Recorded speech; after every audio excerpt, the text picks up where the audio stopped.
वही हुआ जिसका डर था। अमेरिका ईरान जंग के बाद अब रूस यूक्रेन के युद्ध में भारतीय नाविकों पर हमले हो रहे हैं। 19 जुलाई को रूस के ऐसे ही एक हमले में 4 भारतीय नाविकों की मौत हो गई। राष्ट्रपति पुतिन के अधिकारियों की तरफ से इस पर अभी तक कोई सफाई नहीं आई है, लेकिन भारतीय नाविकों और उनके परिवारों के लिए चिंता और बढ़ गई है। क्या भारतीय नाविक दुनिया के किसी भी जहाज पर अब सुरक्षित हैं?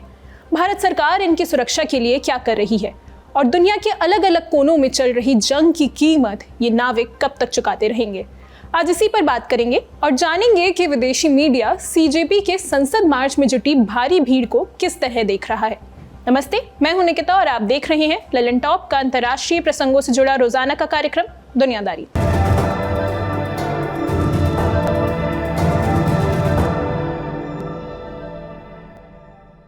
भारतीय नाविकों की मौत पर बात करेंगे, लेकिन पहले दिल्ली में चल रहे सीजेपी प्रोटेस्ट की बात कर लेते हैं। पिछले 2 दिन से जारी प्रदर्शन का अपडेट तो आपको लगातार हमारे वीडियोस और ग्राउंड रिपोर्ट से मिल ही रहा है। फिलहाल बताते हैं कि दिल्ली की सड़कों से आगे विदेश का मीडिया इस पर क्या छाप रहा है। सबसे पहले बात ब्रिटिश मीडिया बीबीसी की। बीबीसी की एक रिपोर्ट में 20 जुलाई का बेहद अलग और तीखा दृश्य दर्ज किया गया। एक तरफ जंतर मंतर पर बड़ी संख्या में प्रदर्शनकारी तिरंगा लहराते हुए और हाथों में तख्तियां लेकर जुटे थे।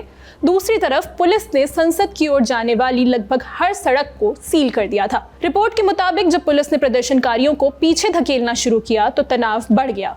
कुछ प्रदर्शनकारी सिर पर चोट लगने के बाद खून से लथपथ हालत में जंतर मंतर लौटे तो कुछ लंगड़ाते हुए वापस आए। बीबीसी ने अपनी रिपोर्ट में कहा कि यह आंदोलन हाल के सालों में प्रधानमंत्री नरेंद्र मोदी के खिलाफ सार्वजनिक असहमति की सबसे प्रमुख और सबसे बड़े स्तर पर दिखाई देने वाली अभिव्यक्तियों में से एक रही। ब्लूमबर्ग के इंडियन एडिशन न्यूज़लेटर में दक्षिण एशियाई मामलों के पत्रकार अतुल देव ने इस पूरे आंदोलन को राजनीतिक नजरिए से समझने की कोशिश की।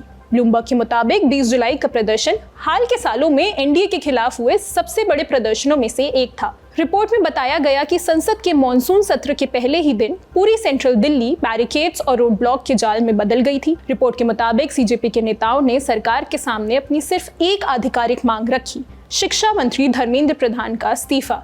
ये मांग दोपहर में सरकार के साथ हुई बैठक के दौरान लिखित रूप में सौंपी भी गई, लेकिन सड़क पर मौजूद प्रदर्शनकारियों का गुस्सा सिर्फ शिक्षा मंत्री तक सीमित नहीं था। प्रदर्शनकारी सीधे प्रधानमंत्री नरेंद्र मोदी को निशाना बनाते हुए नारे लगा रहे थे। आंदोलन के भविष्य को लेकर ब्लूमबर्ग ने सावधानी बरती। रिपोर्ट में कहा गया कि इस आंदोलन के पास फिलहाल कोई स्पष्ट नेतृत्व नहीं है, इसलिए आने वाले दिनों में ये किस दिशा में जाएगा इसका अनुमान लगाना थोड़ा मुश्किल है। वहीं द वॉल स्ट्रीट जर्नल ने इस आंदोलन को सड़क पर हो रहे विरोध से अलग आर्थिक नजरिए से देखने की कोशिश की। अखबार ने उस वजह पर ध्यान दिया जिससे बड़ी संख्या में युवाओं को सड़कों पर उतरने के लिए मजबूर किया। रिपोर्ट में एक बड़ा विरोधाभास बताया गया। एक तरफ भारत दुनिया की सबसे तेजी से बढ़ती बड़ी अर्थव्यवस्थाओं में शामिल है, लेकिन दूसरी तरफ इस आर्थिक विकास का फायदा नौकरी तलाश रहे युवाओं तक ठीक से नहीं पहुंच पा रहा है। वॉल स्ट्रीट जर्नल के आंकड़ों के मुताबिक 15 से 29 साल के भारतीय युवाओं में बेरोजगारी लगभग 15% है। यह देश की कुल बेरोजगारी दर से करीब 3 गुना ज्यादा है। अमेरिकी मैगजीन न्यूज़वीक की रिपोर्ट सबसे ज्यादा बैलेंस्ड अप्रोच अपनाती दिखी। उसने याद दिलाया कि सड़कों पर बड़ा प्रदर्शन होना हमेशा इस बात का संकेत नहीं होता कि सरकार कमजोर पड़ गई है। न्यूज़वीक ने अपनी रिपोर्ट में कहा कि 2024 के लोकसभा चुनाव में भले ही बीजेपी को अपने दम पर पूर्ण बहुमत नहीं मिला हो, लेकिन इस साल हुए कई राज्यों के चुनाव में पार्टी ने मजबूत वापसी की है। अखबार ने लिखा कि इससे साबित होता है कि बीजेपी का मुख्य जनाधार अभी भी काफी हद तक मजबूत बना हुआ है। दूसरे अंतर्राष्ट्रीय मीडिया संस्थानों की तरह ही द गार्डियन ने भी इस बात पर जोर दिया कि इस आंदोलन की सबसे बड़ी ताकत भारत का युवा वर्ग है। रिपोर्ट के मुताबिक प्रदर्शन में जुटी भारी भीड़ मुख्य रूप से छात्रों और जेनजी युवाओं की थी। गार्डियन ने लिखा कि दिल्ली की सड़कों पर गुस्सा साफ महसूस किया जा सकता था। रिपोर्ट में यह भी कहा गया कि दक्षिण एशिया के कई देशों में युवाओं के नेतृत्व वाले आंदोलन ने सरकारें तक गिरा दी हैं। नेपाल, बांग्लादेश और श्रीलंका इसका सबसे बड़ा उदाहरण है। गार्डियन के मुताबिक इस आंदोलन ने सिर्फ सड़कों पर भीड़ नहीं जुटाई, बल्कि लंबे समय बाद भारत में युवाओं के नेतृत्व वाले जन विरोध की एक नई तस्वीर भी पेश की। सीजेपी प्रोटेस्ट से जुड़े अपडेट्स हम आप तक पहुंचाते रहेंगे। अब आज की बड़ी खबर। अमेरिका और ईरान की लड़ाई के बाद यूक्रेन जंग भी भारतीय नाविकों के लिए खतरनाक बन गई है। 19 जुलाई को यूक्रेन के दक्षिण बंदरगाह ओडेसा से रवाना होने के बाद कार्गो जहाज MV गोल्डन लियो पर रूस ने क्रूज मिसाइल से हमला किया। इसमें 4 भारतीय नाविकों की मौत हो गई, जबकि एक भारतीय गंभीर रूप से घायल हो गया।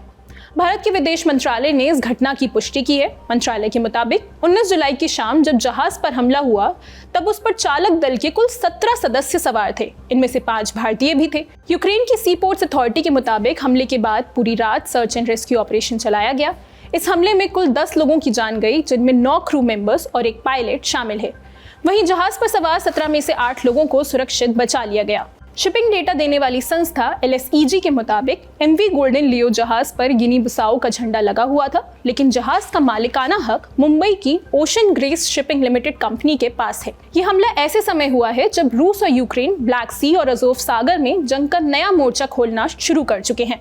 इस वजह से कमर्शियल जहाजों की सुरक्षा और ग्लोबल ग्रीन सप्लाई को लेकर एक बार फिर चिंता बढ़ गई है। घटना सामने आने के बाद भारत ने कड़ा रुख अपनाया। 21 जुलाई को भारत सरकार ने रूस के एक सीनियर डिप्लोमेट को तलब किया और इस घटना पर कड़ा विरोध दर्ज कराया।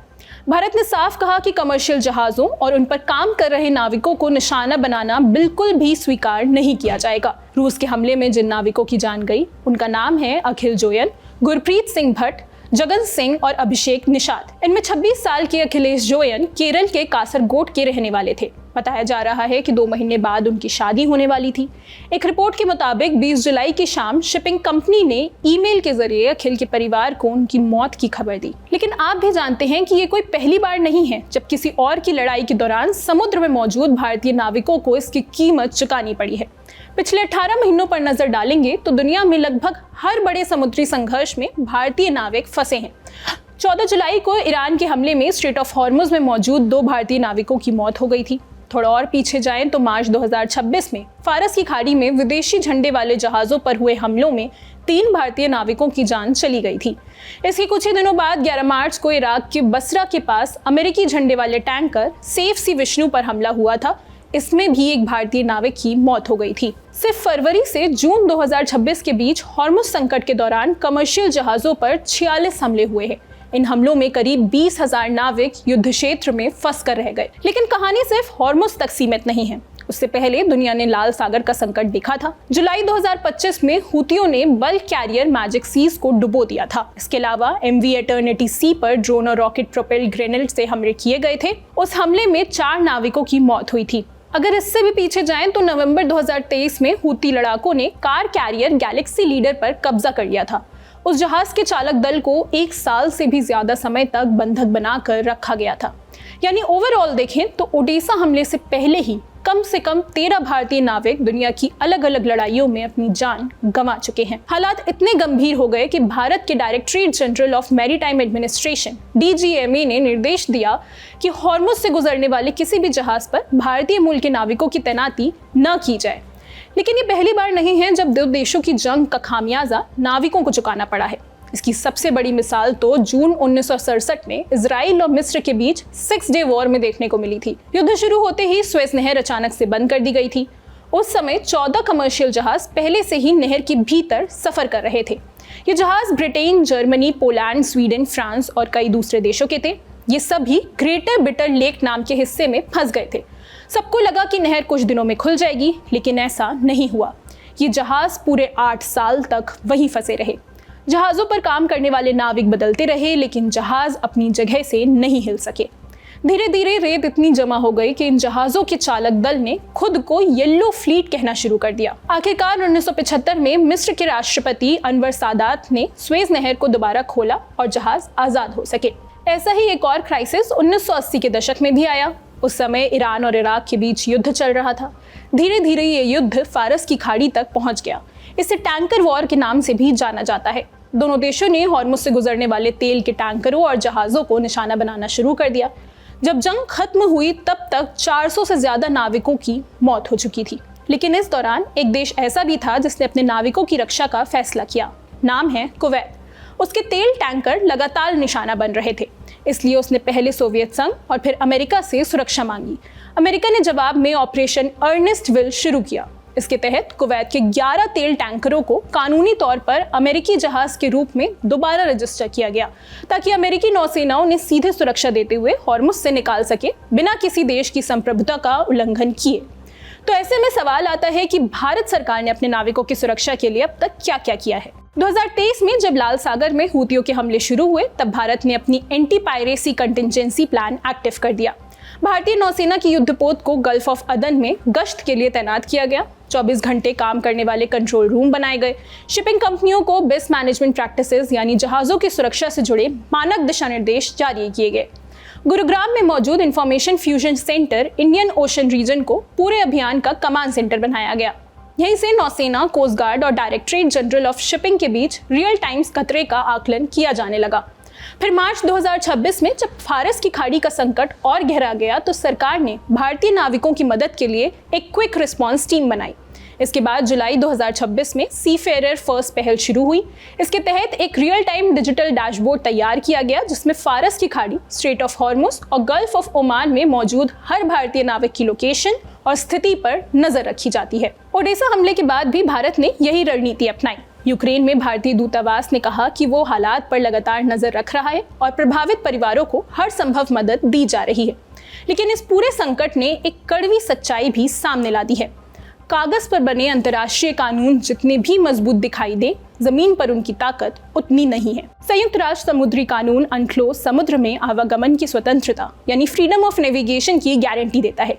1988 का SUA कन्वेंशन जहाजों पर हमलों को अपराध मानता है। 2006 का मैरीटाइम लेबर कन्वेंशन उनके कल्याण, स्वास्थ्य सेवाओं और सुरक्षित घर वापसी की गारंटी देता है। इसके अलावा जिनेवा कन्वेंशन और सैन रेमो मैनुअल भी कहता है कि जो जहाज और नाविक युद्ध में हिस्सा नहीं ले रहे हैं उन्हें जानबूझकर निशाना नहीं बनाया जाना चाहिए। लेकिन सबसे बड़ी समस्या ये है कि इनमें से लगभग किसी भी कानून के पास उसे लागू करवाने की ताकत नहीं है। मैरीटाइम लेबर कन्वेंशन किसी भी देश या हथियारबंद संगठन पर कोई कार्रवाई नहीं कर सकता। ऐसे में अब सवाल भारत के सामने है। आज 3 लाख से ज्यादा भारतीय नाविक दुनिया भर के जहाजों पर काम कर रहे हैं। इनमें भारतीय झंडे वाले जहाज भी शामिल हैं और विदेशी झंडे वाले जहाज भी। भारत दुनिया का करीब हर 10 में से एक नाविक उपलब्ध कराने वाला देश है। यानी फिलीपींस और चीन के साथ भारत आज दुनिया के तीसरे सबसे बड़े नाविक देने वाले देशों में शामिल है। तो समाधान क्या हो सकता है? भारत फिलीपींस और दूसरे सबसे बड़े समुद्री देशों के साथ मिलकर IMO या UN के अंदर ऐसे बाइंडिंग इंटरनेशनल मैकेनिज्म बनाने की पहल कर सकता है जिसमें निहत्थे व्यापारिक जहाजों पर हमला करने वालों के लिए वास्तविक सजा का प्रावधान हो। भारत ऑपरेशन अर्नेस्ट विल की तर्ज पर गल्फ ऑफ अदन से आगे बढ़कर उन सभी समुद्री रास्तों में नेवल एस्कॉर्ट की व्यवस्था मजबूत कर सकता है। जहां बड़ी संख्या में भारतीय नाविक काम करते हैं वहां पर गश्त और तेज की जा सकती है। और क्या ऑप्शंस हो सकते हैं? भारत का अब तक का रिस्पॉन्स कितना सही रहा है, जानकारों से समझते हैं। पूरे पर्सपेक्टिव में देखो तो जितने भी नाविकों की हत्या हुई है, इन जो इंसिडेंट्स हुए हैं हॉर्मुज में या हाल में ब्लैक सी में, उनमें देखो तो उसमें इंडिया का रोल मिनिमल है क्योंकि वो एक इंडिपेंडेंट ऑटोनोमस इंडिविजुअल्स थे जो उन देशों के फ्लैग के अंदर नौकरी कर रहे थे। प्राइमरी रिस्पॉन्सिबिलिटी उनके कॉम्पनसेशन की ये उनकी बनती है, लेकिन भारत की मॉरल रिस्पॉन्सिबिलिटी भी बनती है। और लेकिन इसके लिए कोई अंतर्राष्ट्रीय प्रावधान नहीं। सबसे बड़ा लिमिटेशन यही है कि इंटरनेशनल वाटर्स में जो इंसिडेंट्स होते हैं उसके लिए कोई नहीं। ये तो एक हो गई, चलिए वॉर में या ऐसे जंग में वो मारे जा रहे हैं। सी पिरेसी बहुत बड़ा एक इशू था 90s में, 2000 में सोमालियन सी पायरेट्स जो है वो कई सारे कार्गो और ऑयल शिप्स को डिटेन किया था, उनसे पैसे लेते थे, रैंसम मांगते थे। तो ये चलता है। अभी भी मलक्का स्ट्रेट में मैं पढ़ रहा था, पिछले 1 साल में 100 इंसिडेंट हुए हैं सी रॉबरी के। पायरेसी तो नहीं कहेंगे, सी रॉबरी के, बंदूक दिखा रहे हैं चलती शिप में, उनसे पैसे ले रहे हैं। तो ये सारी चीजें होती हैं। लेकिन भारत चूंकि इस समय अफेक्टेड है, भारत ने अभी तक जो किया है वो सराहनीय है और जो जितना कर सकता है उसने किया। चाइना जो बड़े सीफेरर सप्लायर देश हैं उनके साथ एक सीफेरर सुरक्षा गठबंधन अगर बना सकते हैं वो बहुत अच्छा रहेगा, क्योंकि एक सामूहिक कूटनीतिक दबाव भी होगा। दूसरा, जितने भी संघर्ष क्षेत्र हैं उनके लिए स्थायी रैपिड इवैक्यूएशन प्रोटोकॉल बनाए जाए। जैसे अभी जो ब्लैक सी में हो, ओडेसा ओडेसा बहुत बार अटैक किया गया है। रूसी जितने भी डिफेंस मैकेनिज्म है उनको, ओडिशा पोर्ट को अटैक किया गया। यही नहीं, जो डैन्यूब में जो उनके हंगरी के तरफ और रोमानिया के तरफ जो जाती थी, जो रिवर कार्गो था, उन पर अटैक किया गया। तो इवैक्यूएशन प्रोटोकॉल बनाना, एक seafarer protection fund IMO international maritime organisation उसको स्टैब्लिश करे, और जितने भी भारत के झंडे वाले जहाज हैं उनकी संख्या बढ़ाना, तो हम प्रोएक्टिव हो सकते हैं कि हम पर स्पेसिफिक टारगेट किया जाए। अभी तो कोई माल्टा से है, कोई गेबन से है, कहीं कहीं से अटैक हो रहे हैं। और फाइनली जितने भी कॉन्फ्लिक्ट जोन है वहां पर एडवांस नौसेना डिप्लॉयमेंट होगा ऑफ डिफरेंट स्टेट्स जो डिफेंड कर पाए। ऐसा 90s में हुआ था, 2000 में हुआ था। तो ये सब प्रोएक्टिव स्टेप्स हैं। बड़ी खबर यहीं तक, अब सुर्खियों की बारी। पहली सुर्खी अमेरिका ईरान जंग से। पश्चिम एशिया में हालात और खराब हो गए हैं। जंग में हूती विद्रोहियों ने भी नया फ्रंट खोल दिया है। हमने 17 जुलाई के दुनियादारी के एपिसोड में बताया था कि कैसे ईरान ने हूतियों को बाब अल मंदेब स्ट्रेट बंद करने के लिए तैयार रहने को कहा था। अब हूतियों ने आधिकारिक तौर पर इसकी घोषणा कर दी है। हूती सेना के प्रवक्ता याह्या सारी ने 20 जुलाई को ऐलान किया कि वो सऊदी अरब के खिलाफ मैरीटाइम एम्बार्गो लगाने जा रहे हैं, यानी उनके समुद्री व्यापार पर पूरी तरह से रोक लगा देंगे। इसके तहत हूती लाल सागर और अदन की खाड़ी को जोड़ने वाले बाब अल मंदेब स्ट्रेट बंद करने की कोशिश करेंगे। हूतियों का कहना है कि वो सऊदी की तरफ से यमन पर लगाए गए ब्लॉकेड के जवाब में ये ब्लॉकेड लगा रहे हैं। अब ये बाब अल मंदेब इतना अहम क्यों है? ये भी स्ट्रेट ऑफ हॉर्मुज की तरह ही एक अहम ग्लोबल शिपिंग पॉइंट है। दुनिया का लगभग 15% समुद्री व्यापार इसी रास्ते से होकर गुजरता है। हूतियों ने अभी केवल सऊदी के जहाजों पर रोक लगाने का ऐलान किया है, बाकी किसी जहाज पर कोई भी पाबंदी नहीं है, पर इसका असर पूरी दुनिया पर पड़ना तय है। स्ट्रेट ऑफ हॉर्मुज बंद होने के बाद सऊदी अरब के तेल एक्सपोर्ट के लिए बाब अल मंदेब अहम रास्ता बन गया था। ऐसे में अगर सऊदी का व्यापार वहां से रुकता है तो तेल की सप्लाई में और भी ज्यादा कमी आ जाएगी। न्यूज एजेंसी रॉयटर्स के मुताबिक बाब अल मंदेब स्ट्रेट को पूरी तरह बंद करने से ग्लोबल तेल सप्लाई 7% तक कम हो जाएगी। इस बीच अमेरिका ने पहली बार ईरान के साथ दोबारा शुरू हुई झड़प में घायल हुए सैनिकों की जानकारी दी है। अमेरिकी रक्षा विभाग पेंटागन ने बताया कि 7 जुलाई से अब तक लगभग 100 सैनिक घायल हुए हैं। पेंटागन ने अमेरिकी मीडिया की ओर से घायल सैनिकों की जानकारी छिपाए जाने के आरोप के बाद ये जवाब दिया है। मीडिया में कहा जा रहा था कि सरकार न तो अपने बुलेटिन में घायल सैनिकों की जानकारी दे रही है और न ही ये बता रही है कि कितने हथियार खर्च हुए हैं। पेंटागन ने इन आरोपों से इनकार किया है। कहा है कि हाल में घायल सैनिकों में से अधिकतर को मामूली चोटें आई थी। 96% से ज्यादा सैनिक सर्विस पर वापस लौट भी आए हैं। अगली खबर, अमेरिका ने कनाडा की अधिकतर प्रोडक्ट्स पर 50% टैरिफ लगाने का ऐलान किया है। व्हाइट हाउस ने कहा कि ये टैरिफ 30 दिन में लागू हो जाएगा। इस बीच बातचीत की भी गुंजाइश रहेगी। बकौल व्हाइट हाउस, कनाडा ने जानबूझकर अमेरिकी कार, अल्कोहल और डेयरी प्रोडक्ट्स के साथ भेदभाव वाले नियम बनाए। व्हाइट हाउस ने कहा कि चीन और कनाडा ही केवल ऐसे देश थे जिन्होंने राष्ट्रपति ट्रंप द्वारा लगाए गए टैरिफ्स का विरोध किया था। नए टैरिफ में कनाडा के कुछ प्रोडक्ट्स को छूट भी दी गई है, जैसे energy products, fish, critical minerals और पोटाश। ट्रंप के नए टैरिफ पर कनाडा के प्रधानमंत्री मार्क कार्नी ने कहा कि ये अमेरिका, मेक्सिको और कनाडा के बीच हुए समझौतों का उल्लंघन है। वो बातचीत के जरिए अमेरिका और कनाडा के बीच फंसे मुद्दों को हल करने की कोशिश करेंगे। आज का दुनियादारी यहीं समाप्त होता है। अपना और अपनों का ख्याल रखिए। देखते रहिए द ललन टॉक। शुक्रिया, शुभ रात्रि।